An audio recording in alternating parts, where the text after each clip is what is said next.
Kirk Cousins' contract is one of the most popular topics here in the great state of Minnesota, up there with the ice fishing, tall tales, as well as is Kirill Kaprizov, nailed it, the Wayne Gretzky of hockey, question mark, it's right up there.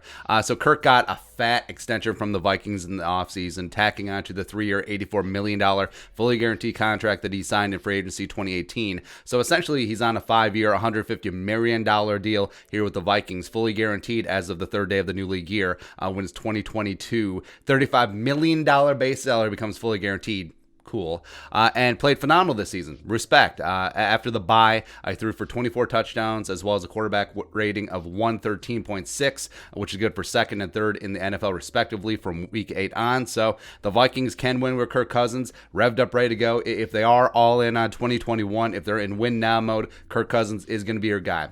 But so with the speculation this week that the NFL salary cap could dip from 198.2 in 2020 all the way down to 180 in 2021 due to the impact of COVID-19, now is the time for Kirk Cousins to prove that he is a team player. Take just a little bit of a pay cut to give the team flexibility in 2021 to be able to build a team around him as they go. Because the team that navigates the cap definitely in 2021 is going to have a major competitive advantage, where you look at teams like the Steelers, like the Saints, like even the Packers, which are really tied up against it and don't have as much flexibility because of their dead cap issues. All of a sudden, if the Vikings can navigate this, even though, yes, they are tight against the cap, but which has been a hallmark of the Brzezinski-Spielman era, is that the Vikings always have flexibility because they keep very little dead cap on their books. So this is a way to potentially navigate that next year as well.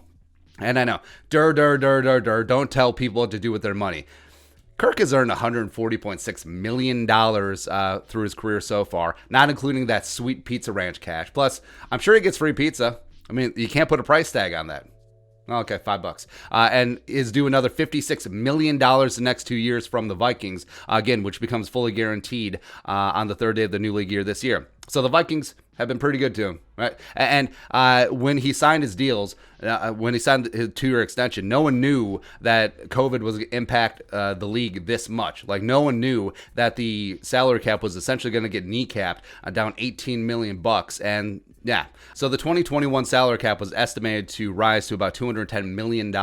So then his $31 million cap hit for next season would only be 14.76% of the cap, which is reasonable. It's about on par for quarterback on their second or third contract. But now the cap could be at 180, so that same $31 million cap hit jumps up to 17.2% of the cap. So now we're starting to get into unmanageable territory. And the Vikings are already $6.629 million over the cap if it's $180 in 2021, or $11.629 million if it's a 175.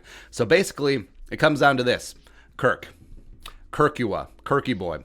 You have a $21 million salary. Either you take a pay cut or there has to be some major cuts somewhere else on the team. So, yeah, you can keep your contract that you signed pre-COVID, or you could. The cost could include your very solid veteran left tackle, Riley Reef, is due to make an $11.75 million base salary. Also, other side of the ball, you could lose Anthony Barr, team captain, coming back. He may have to take a pay cut or a cut. Also, your veteran tight end, Kyle Rudolph, and team captain on the offense, may have to take a pay cut or a cut. Frankly, even if Kirk doesn't take a pay cut, or even if he does, they should probably be candidates to at least have pay cuts either way, but nah. But the real cherry is this. Hey, this is the carrot out there.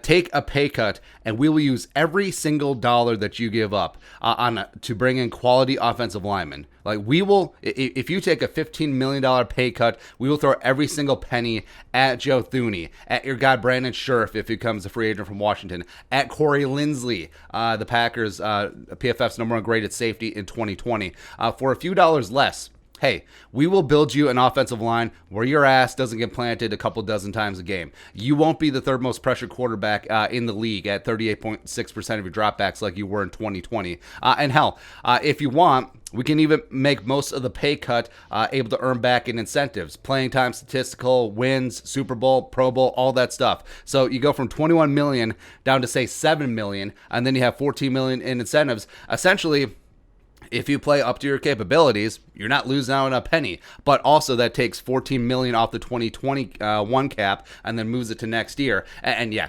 over the cap is estimated that the salary cap could rebound up to $227 million in 2022 if revenues rebound. I'm not holding my breath, but Kirk is going to be due a $35 million base and a $45 million cap hit. So adding $14 million to that, it really sucks. But also, we'll cross that bridge when we get there. And the Vikings will be fine because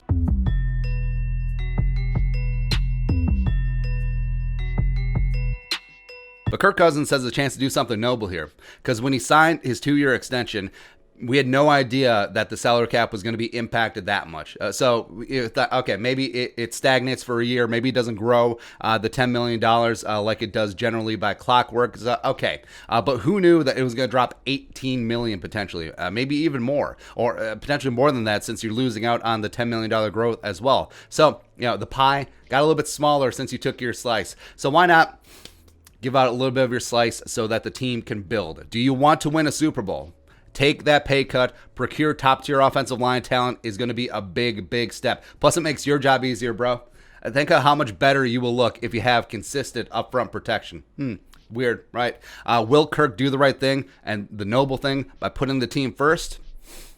TBD. Or hell, take a pay cut or we'll sign RG3 to be your backup because that'll be funny to me. Anyways, your thoughts. Kirk Cousins, pay cut, let us know in the comment section below. Subscribe for daily Vikings takes. Want to support that work, post on the Venmo. But until next time, Skol, production value.